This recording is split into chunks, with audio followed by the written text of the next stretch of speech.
Lalim na dito sa Ngusong Buhaya.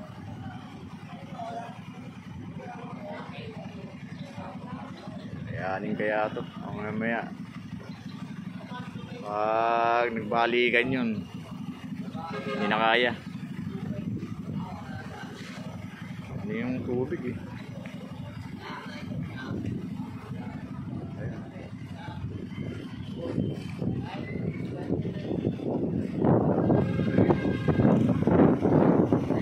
Pumunta si Ombat sa sityo. Alam mo yung anak ko. Oh yan, sa Manlaw na.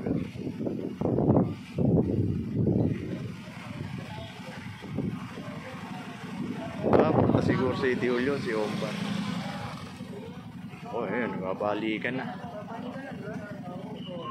Ayun, nababalikan na, oo. Pati siya bumalik na. Oh. Wala eh. Hindi na ano. Dito kami sa may complex. Kanina kami dumiretso doon eh. Pagdating namin doon sa may Ngusong Buhaya. Apo, lagpas tuhod na. Hindi kaya ng kulong.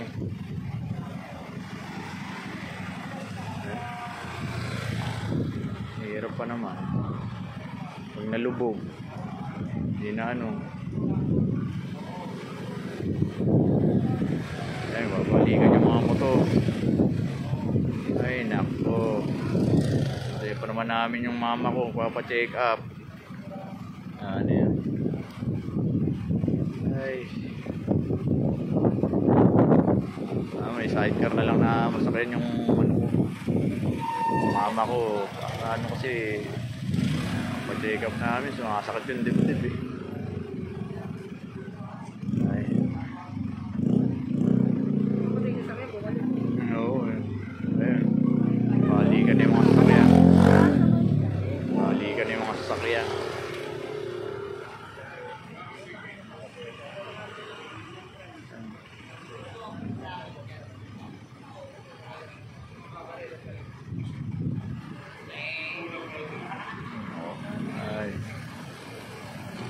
Hirap pa naman pag-uwar sa ganyang baha. Ayan, hindi na makakaano yung ano. Ay, babalikan na yung mga sasakyan. Oh, Diyos. Nakatabayan lang namin yung mama ko at pamangking ko. Sakay ng dipadyak para maisakay ko rin sa ulo.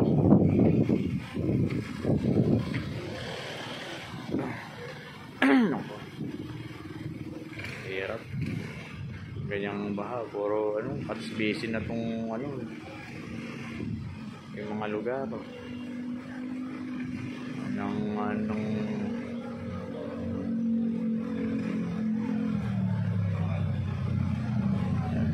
babalikan na sila.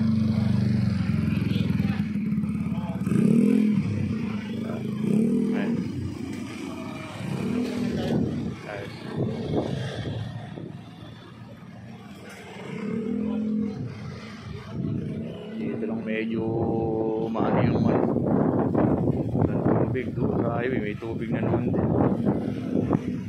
Ay, babalikan.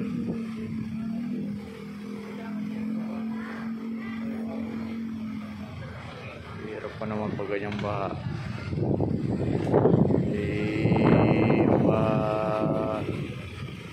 Ano sakyan? Hirap pag lalo pag napasapa yung pinaka ng lagayan ng spark plug.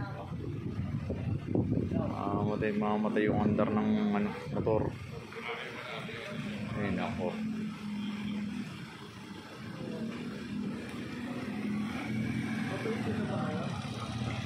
Sana yung ano,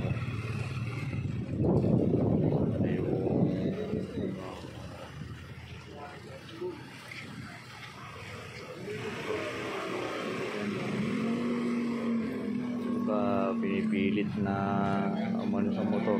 Pagdating doon, bumabalik din. Ay, nako. Ingat po lagi sa baha. Antayan Dahil lang muna kami rito. Dahil lang muna kami rito. Pagdating, nasa kinas pa dyan, mama ko. Ipo.